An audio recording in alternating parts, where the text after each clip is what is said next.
texte l'acquisition d'un volume immobilier à construire pour l'implantation d'une médiathèque sur le quartier du Tonquin, et c'est Monsieur Friou qui rapporte. Monsieur Friou. Oui, merci Monsieur le maire. Avant de présenter cette délibération, je ferai une brève allusion aux événements survenus ces derniers jours, par lesquels vous avez commencé le conseil, événements qui n'ont pas épargné les lieux de culture et de lien social, comme les médiathèques, telles celles de l'Échappée à Rieux-la-Pape.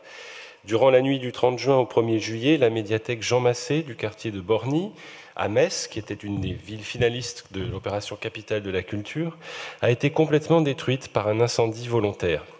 Mon homologue médecin adjoint à la culture a qualifié ce triste événement de cataclysme incroyable. Une jeune fille qui a grandi avec la bibliothèque parlait aux médias de cet endroit comme de son point de repère. Et qui ne se souvient pas des bibliothèques ou des bibliobus fréquentés dans son enfance ? Aujourd'hui, alors que j'ai l'honneur de rapporter cette délibération, c'est en souvenir de l'enfant qui a découvert le plaisir de fouiller des livres dans une médiathèque périphérique d'une ville moyenne du centre de la France que j'ai préparé mon intervention, tout en pensant aux élus et au personnel de ces lieux de culture, meurtris ou inquiets, et qui repartent en mission dans différentes villes françaises. Je ferai également un conseil de lecture sur la suggestion de Jacques Vince, le texte « À qui la faute » de Victor Hugo, dans l'année terrible, 1872, qui évoque l'incendie de la bibliothèque de l'Hôtel de Ville de Paris, notamment. Alors, construite en 1984, notre actuelle médiathèque du Tonquin était la plus moderne de la ville à l'époque, avec catalogue informatisé, disques vinyles et CD. Les CD étaient tout nouveaux à l'époque. Cependant, son implantation au-dessus du CDI du collège limite son amplitude horaire d'ouverture, 20 heures hebdomadaires seulement, et elle offre moins de 500 mètres carrés à disposition du public, ce qui limite les espaces de consultation sur place ainsi que les actions pédagogiques nombreuses avec les établissements du voisinage. Elle compte 2000 adhérents dans un quartier qui rassemble 26 000 habitants, soit 1/6 de la population villeurbannaise. La future médiathèque dont nous votons aujourd'hui l'acquisition des locaux, avec ses 1210 mètres carrés, va plus que doubler la superficie utile, sera plus visible, étant accessible de plein pied à partir de la rue. Elle proposera davantage d'horaires d'ouverture, des espaces diversifiés, un jardin de lecture extérieur.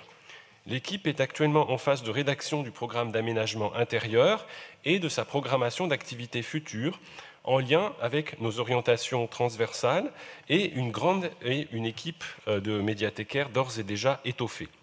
Enfin, le projet associera évidemment les habitants, collégiens et structures sociales et culturelles du quartier. Je crois que nombreuses sont d'ores et déjà les personnes impatientes de voir s'ouvrir notre médiathèque des années 2020.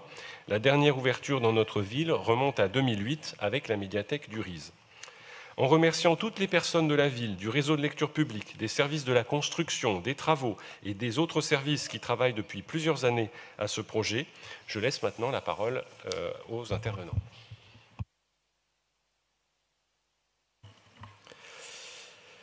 Nous avons deux demandes d'intervention. La première intervention commune portée par les écologistes avec le groupe socialiste Génération Villeurbanne Insoumise Ensemble, Parti communiste et républicain, Cercle radical et place publique. Madame Sonia Tron, vous avez la parole.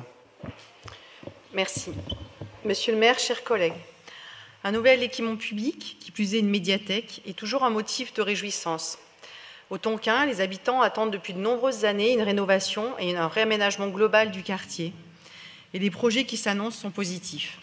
En effet, cette nouvelle médiathèque s'inscrit dans diverses propositions pour le quartier. Des bureaux, des commerces, des espaces verts, du mobilier urbain, autant de propositions intéressantes et stimulantes. Nous tenons à formuler deux remarques concernant ce nouvel équipement public.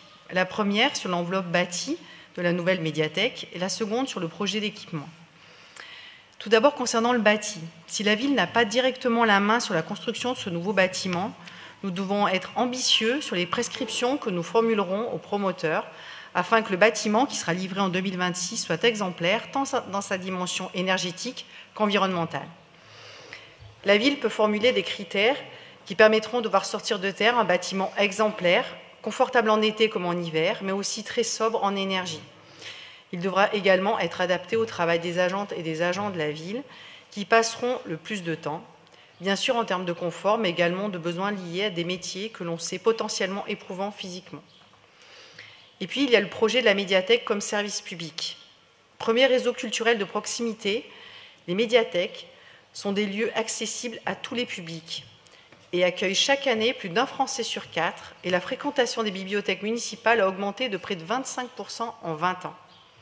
Nous veillerons donc à ce que ce nouvel équipement, ce nouvel espace de découverte culturelle, plus spacieux et mieux équipé, devienne un point d'attraction que chacun aura plaisir à fréquenter, irriguant ce quartier et bien au-delà. Créer du lien doit être au cœur du projet renouvelé de cette médiathèque, en lien avec les usagers, Stéphane Friou vient de le dire, les habitants, mais aussi les établissements scolaires du quartier, les acteurs associatifs, mais aussi avec le campus de la DOA et l'ENSIB. Nous savons que la direction de la culture, le réseau de lecture publique et les partenaires du terrain sauront faire de cette nouvelle médiathèque un espace de vie, un espace vivant, et que la ville saura porter un projet d'établissement culturel ambitieux. Je vous remercie. Merci.